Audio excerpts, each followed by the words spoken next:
नमस्कार। झार आयुर्वेदा में आपका हार्दिक स्वागत है। आशा करते हैं आप सब बहुत बढ़िया और अच्छे से होंगे। हमारा जो आज का विषय है हम जानेंगे और आज बात करेंगे इस विषय पर कि हड्डी फ्रैक्चर हो जाने के बाद, टूट जाने के बाद क्या जो मांसाहार भोजन है, उदाहरण पूर्वक अगर लिया जाए तो मांस हो गया, मछली हो गया, किसी भी प्रकार का मांस, मछली, अंडा, तो क्या ये सब चीज़ों का बहुत ज़्यादा सेवन करना ज़रूरी है या फिर इनके बिना भी हमारी हड्डी जुड़ सकती है? तो हमारा पहला सवाल ये है कि हड्डी को जोड़ने के लिए मांस, मछली का सेवन करना कितना ज़रूरी है? बिल्कुल, देखो नॉर्मल तरीके से अगर देखा जाए तो जो मांस मछली खाते हैं, खास करके मछली वर्ग में अगर देखते हैं ना, तो उसमें कहीं ना कहीं हम लोग को विटामिन डी वगैरह जो चीज़ें हैं ना, ये थोड़ी सी भरपूर मात्रा में मिलती है, जिसकी वजह से थोड़ा सा मतलब हड्डी ग्रो होने का चांस कहीं ना कहीं बढ़ता है और हड्डी ग्रो भी होता है। ऐसे नहीं कहा जा सकता है कि नहीं हो सकता है। तो इसका मतलब यही हो गया फिर कि जो मांस मछली खाते हैं, यानी कि जो मांसाहार होते हैं उनका हड्डी जल्दी जुड़ता है और जो शाकाहार होते हैं, जो ये सब नहीं खाते हैं, उनका हड्डी लेट में जुड़ता है। बिल्कुल, ये तो गलत अवधारणा है और इस तरीके का चीज़ कभी होता भी नहीं है। नहीं, ये सब चीज़ काफ़ी बार ये भी हम लोगों ने सुना है कि सर हम लोग पहले नहीं खाते थे और अभी जब से हमारी हड्डी टूटी है उसके बाद से हमने क्या किया है, जो मांसाहारी जो सेवन है वो करना शुरू कर दिया है। जबकि काफ़ी सारे वर्ग के लोग ये भी होते हैं जो कभी भी उन्होंने मांस मछली का सेवन किया ही नहीं होता है, पर इस समस्या के आने के बाद वो लोग ये सब चीज़ भी शुरू कर देते हैं। अब हमारे पास दो सवाल हो गए।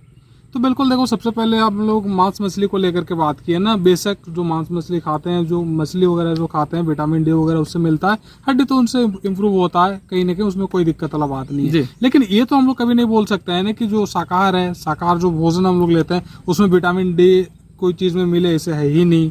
या फिर मतलब जो भी कैल्शियम वगैरह के लिए जो चीज़ है ये हमारे उस शाकाहार वर्ग में है ही नहीं, ऐसे तो कोई बात नहीं है। नॉर्मल तरीके से शाकाहार में भी इतनी सारी चीज़ें हैं ना। अगर आप नॉर्मल साग सब्जी भी सिर्फ खा लेते हो ना अच्छे से, तो उसी से आपकी हड्डी जो है ना बहुत अच्छे से ग्रो हो सकती है। मांस मछली खा करके ही जा करके ग्रो होगी, ऐसे कहना बिल्कुल ही गलत है। क्योंकि ऐसे बहुत सारे मरीज से हम लोगों ने बात किया हुआ है, देखे हुए हैं, जो कभी भी मांस मछली नहीं खाए हैं, ना ही खाते हैं, लेकिन इसके बावजूद जो हड्डी होती है ना, अगर कंपेयर करें तो कहीं ना कहीं जो मांस मछली खाते हैं ना, तो उनसे भी ज्यादा जल्दी ग्रो करते हैं जो कभी भी नहीं खाते हैं। क्योंकि उनका जो शरीर होता है ना, मतलब जो मांस मछली खाते हैं उनसे बेहतर तरीके से जो भी चीज दिया जाता है ना, वो बेहतर तरीके से उसको अब्जॉर्ब करता है और वो सही तरीके से हड्डी तक पहुंचाने का कोशिश करता है, जिससे हड्डी जो है ना जल्दी से जल्दी ग्रो होती है। इसका कारण सिर्फ यही है कि मांस मछली खाने के लिए हमारा शरीर नहीं बना हुआ है, हमारा शरीर बना हुआ है शाकाहार भोजन के लिए, जिसके वजह से शरीर में पहले से कोई गंदगी, कोई समस्या नहीं होती है, कोई बीमारी नहीं होती है और फलस्वरूप जो हड्डी है वो जल्दी जुड़ने में हमारी मदद करती है।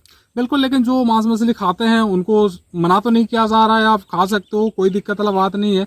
लेकिन जो शाकाहार है ना, उसको जरूरी नहीं कि आप मांस मछली खाओ तो जाकर के जुड़ेगी, ये कभी भी जरूरी नहीं है। मतलब अभी यही चीज हम लोग को करना है कि जो भी पहले से अगर नहीं खा रहे हैं कोई मांसाहार वाला भोजन, तो वो बाद में शुरू ना करें। बिल्कुल बिल्कुल। अच्छा, एक और अवधारणा है कि जैसे बकरा का टांग, ये सब कुछ कुछ जीवों के टांग का सूप बनाकर पीने से जो हमारे हड्डी में कैल्शियम की मात्रा वो बनने लगती है, इसमें क्या तथ्य है? बिल्कुल, मतलब खास करके बात किया जाता है बकरा का टांग को लेकर के। ये कहीं ना कहीं अगर इसका सूप बना करके पीते हो या फिर इसको खाते हो तो आपका जो शरीर है हड्डी को जल्दी जोड़ता है, कैल्शियम बनाता है, इस तरीके का बात होता है। बिल्कुल हो सकता होगा, होता ही है, ये तो कहना मुश्किल है। क्योंकि बहुत सारे ऐसे लोगों से भी बात कर चुके हैं जो कहते हैं कि हम मांस खाते हैं, मछली खाते हैं, बकरे का टांग खा लिए, दूध पी लिए, सारा कुछ कर लिए, लेकिन अभी तक मेरा कैल्शियम ही नहीं बन रहा है। अगर वही सारा चीज़ अगर इस तरीके का अगर बना करके देता आपको, तो बेशक आप इतना सारा जो कुछ सभी खान पान अच्छे से ले रहे हो, इसके बाद तो वो बन जाना चाहिए था ना। तो कहीं ना कहीं ये जरूरी नहीं है, लेकिन हो सकता है, कहीं होता है, लेकिन हर किसी को ये चीज़ हो जाए ये कहना मुश्किल है। तो कहीं ना कहीं जो अगर आप शाकाहार हो, घुमा फिरा करके अगर हम लोग का कहने का यही मतलब है, अगर आप शाकाहार हो, आप कभी भी मांस मछली नहीं खाते हो, तो बिल्कुल आपको हड्डी ग्रो करने के लिए वो खा लें, उसके बाद मेरा हड्डी ग्रो हो जाएगा, ये धारणा लेकर के कभी भी आपको नहीं चलना है। आप नॉर्मली जो शाकाहार भोजन है इसी को लेते रहो। वो जो साग वाला जो वर्ग है इसको आप बढ़ा सकते हो, और चावल वगैरह जो हम लोग खाते हैं उसको कम करके साग भर कर बढ़ा देते हो ना, तो आपको बहुत बेहतर रिजल्ट मिल सकता है।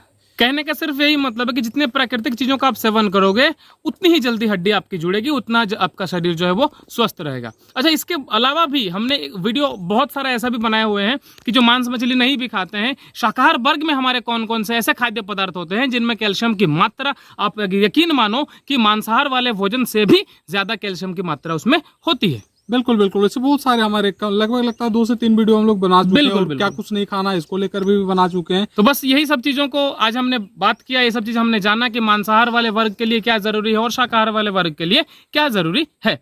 तो यही कहते हुए हम आज की वीडियो को यहीं पर समाप्त करते हैं। अब अगली वीडियो में फिर मिलेंगे कोई अच्छी जानकारी के साथ, तब तक के लिए नमस्कार।